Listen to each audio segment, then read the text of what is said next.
It's Ashleigh from Sweet Dreams Bake Shop, and I know I've done a few cake transformation videos, but today I'm going to show you how to transform this delicious triple chocolate cake into easy Cakesicles. Now, I've watched a lot of videos on how to do this, and everybody seems to have a little bit of a different method. But after redoing these a couple times, I have discovered the method that works for me.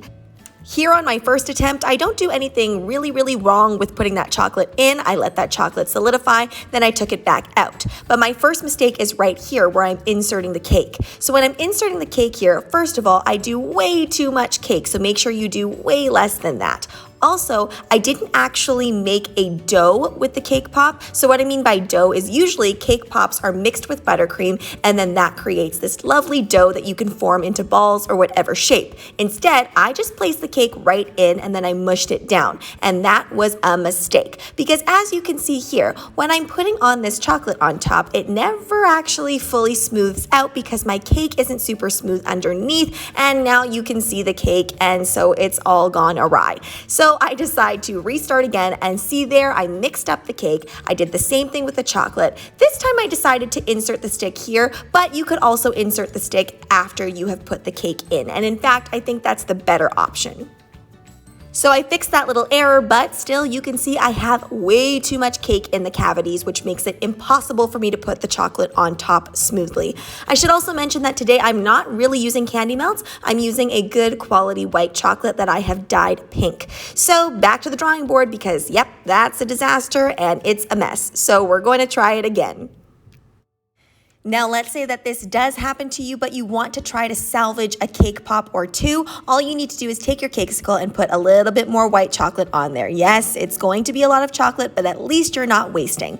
And then you're going to take some sprinkles to cover up that messy edge. All right, now third time's the charm. So I'm going to be adding a little slight amount of vegetable oil to my white chocolate. This just helps everything stay nice and smooth. After I put this chocolate in, I'm going to put it in the fridge. Then I'm going to fill it with that cake pop dough that we created.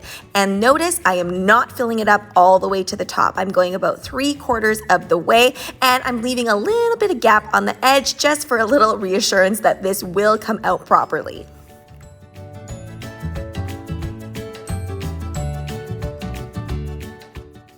I put that in the fridge just for a little bit so it could solidify up so that when I do this portion and I smack those trays down to get rid of any air bubbles and to make sure that that chocolate is evenly distributed, everything is relatively flat. And I gotta say, I was near perfect, but then I forgot to insert the sticks. So hopefully you learn from my mistakes and don't make nearly as many as I did. Then when the chocolate is still not solidified yet, you wanna make sure that you sprinkle it on top. You can just leave them plain, but I love the nice crunch of the sprinkle. When you are unmolding these, it's really important that you don't stick that stick too far in. This cake is quite moist, so you really wanna make sure that you're careful with that. I'm being pretty picky about this and cleaning up those edges. Now, I've watched lots of these Cakesicle videos and I've seen people be able to do it just perfectly the first time without having to do this, but I have always just been the type to create my own cake pop, and when I've made Cakesicles in the past, I've never actually used a mold, so that's why it's a little bit of a learning curve for me. Now what I'm doing is I'm taking some Roxy Enriched Luster Dust and I'm just brushing it on top. I believe this color is Tender Rose Gold, and it works best if you just brush it on dry. Don't add anything to it. In one of my videos, I've made metallic spheres before, and I told you guys I wasn't really happy with the way that it turned out, but this is much better. So instead of actually brushing it into the mold cavity, you just brush it directly on after it's unmolded.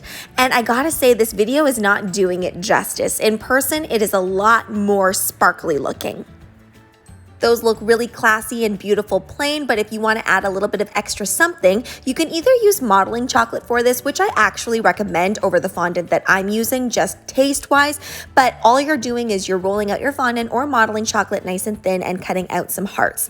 And now I'm actually going to resurrect this fondant. It's a little bit dry, so I just added a little bit of Crisco to there. That's a great tip in case your fondant dries out.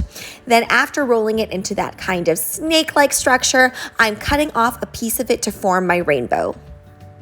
To adhere all of the pieces today, I'm using my edible glue, which is made with a little bit of Tylose powder mixed with water. If you actually want to see me making that, I do make it in this video here in the right-hand corner.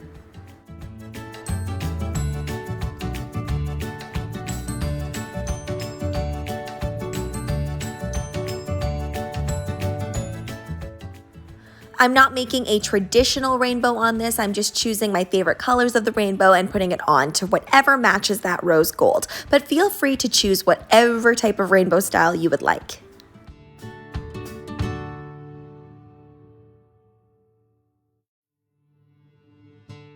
Then instead of a traditional cloud, I'm just going to use a heart. But this would also look really, really cute with a cloud. I just don't have a small enough cloud cutter for this.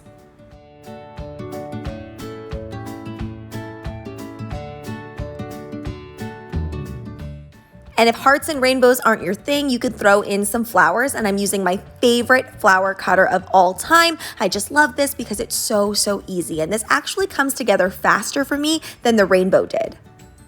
I super apologize for the graininess of this video. I was definitely losing light, but I was working, so I didn't bother to fix it in time. So once you are done with that petal and making sure that it's nice and thin on all sides, you just roll it up super easy, and I'm attaching that with my edible glue. A couple tips on using this particular cutter. When you are rolling it, this is probably the trickiest part that requires some finesse, is you want to make sure that you kind of roll it nice and tight in the beginning, and then make sure that the petals are going more up and up as you go along so that it's not all just one solid roll. And make sure to cut off quite a bit. You want the flower to sit nice and flat on the cakesicle.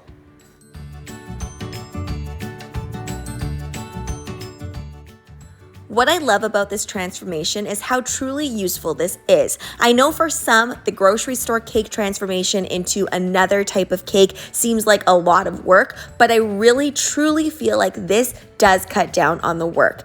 I don't always have cake tops on hand, which I usually use for cake pops or cakesicles. So I always feel like it's a little bit of a waste for me personally to bake a whole cake just to mush it up into cake pops. So being able to just quickly pick up a cake that's already baked and make it my own by maybe adding my own fillings. And in this case, I didn't even have to because the filling it came with was quite delicious. So it really does cut down on the time.